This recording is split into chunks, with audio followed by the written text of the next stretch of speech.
We have concluded in our highly advanced moral sophistication that the highest good is never making anyone uncomfortable. This has spared us the embarrassment of saying no while generously gifting us closed stores, unusable parks, and the exhilarating suspense of wondering whether today is the day common sense finally packs up and leaves for good. We've perfected a system in which consequences are impolite, boundaries are oppressive, and responsibility is a relic best displayed and viewed from behind glass. And while this arrangement has produced many fascinating results, none of them really very good, we remain confident that if we simply empathize harder, reality itself will eventually apologize and start behaving for once. Life is a series of value judgments. Every day we make them, often without really even noticing. If I value time more than I value money, then I'm going to pay somebody to mow my lawn. If I value experiences more than things, I save up for travel instead of the newest iPhone or gadget. If I value long-term health over short-term pleasure, I exercise. And sometimes I even skip dessert. So these are micro decisions. These are personal decisions that you and I are making all the time. And for the most part, they are harmless. They're really not impacting anybody else except for me. Of course, my loved ones. The better decisions I'm making, then the longer I'm going to be around, the higher I'm going to be able to perform, all that good stuff. But here's the thing that we forget is that that same logic is also governing people as a whole, societies, cities, towns, states, countries. You sort of get it. These same value judgments, these same trade-offs, they're just multiplied by millions of people and, of course, billions and billions and billions, probably trillions of dollars. So if a society values the ability to speak freely without fear of punishment, well, then it decides to protect freedoms of speech. If a society values equality under the law, it extends rights and responsibilities to all of its citizens. In every case, a value implies a sacrifice.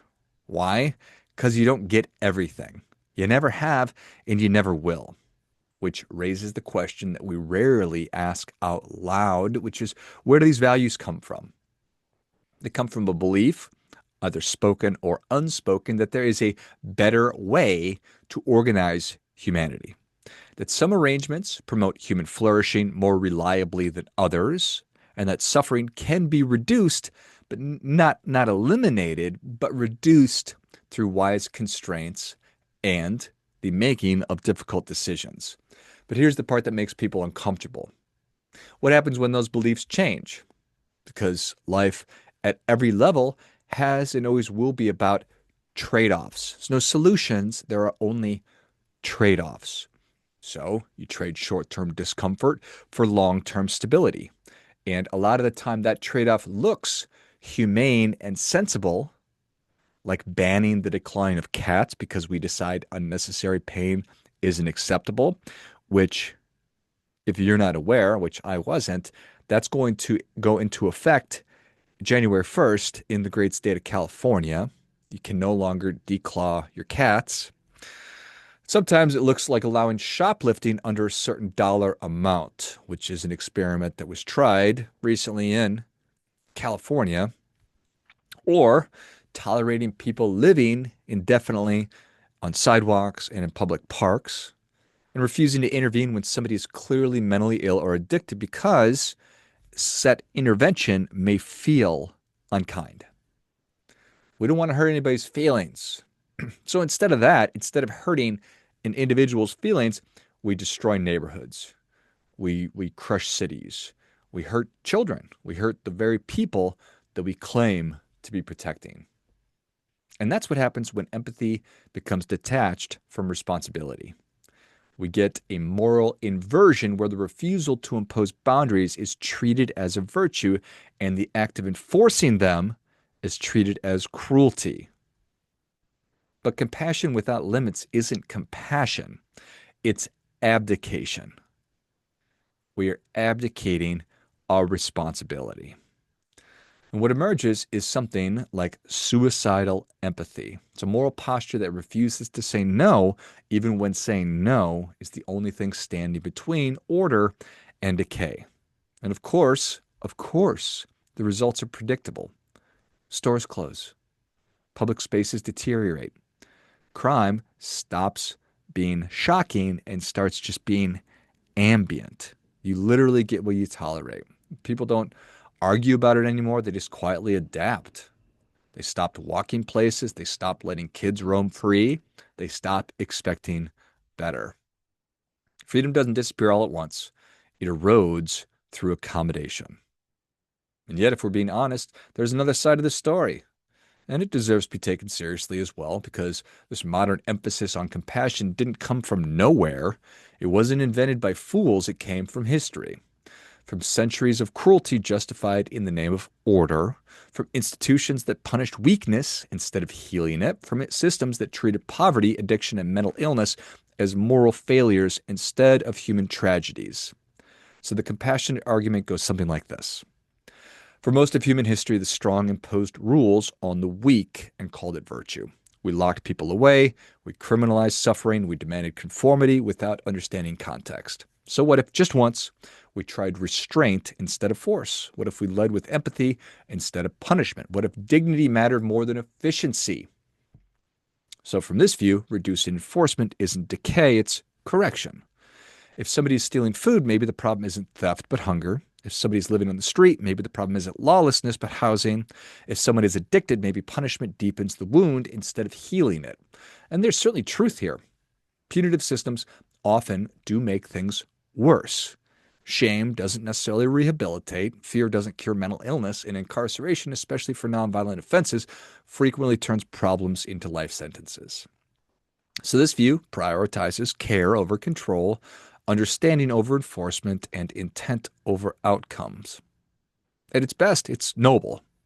It reminds us that every person, no matter how broken, is still a human being, that dignity isn't earned by good behavior, that mercy has a civilizing effect. It asks a serious question. What kind of society do we want to be? One that manages problems or one that heals people?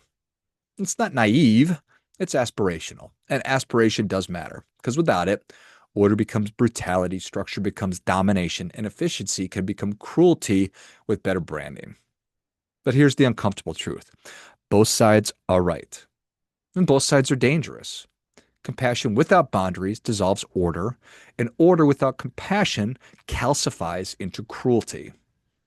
One side fears a world where rules crush the vulnerable. The other fears a world where the absence of rules crushes everyone else.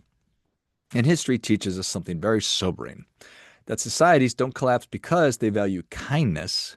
They collapse because they refuse to choose between kindness and responsibility. The real failure isn't empathy, it's immaturity. Adult compassion says, I see your suffering and I will help you, but I will not pretend your actions don't matter.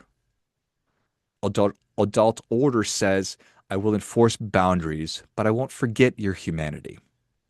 A society that can't hold both eventually loses both. And maybe the task of our time isn't choosing a side, but growing up enough to carry the weight of that trade-off. So what motivated this was reading about how California was making declawing your cat illegal beginning in January. And I mean, that's par for the course. And I'm not dunking on California.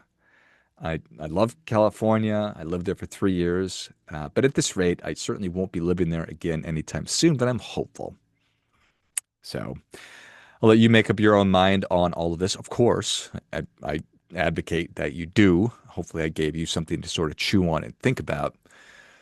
And something I do know definitively is that we are living such scattered lives. And so when we read about stuff like this, it's shocking and surprising. And we are very, very, very busy just trying to put one foot in front of the other. And that's kind of the problem, is that, living these scattered lives. We're not lazy. We're not unmotivated. And very few of us are actually broken. It's just that we're overwhelmed because we're trying to give our best energy to too many things at once. And I don't think we ever really learned how to choose.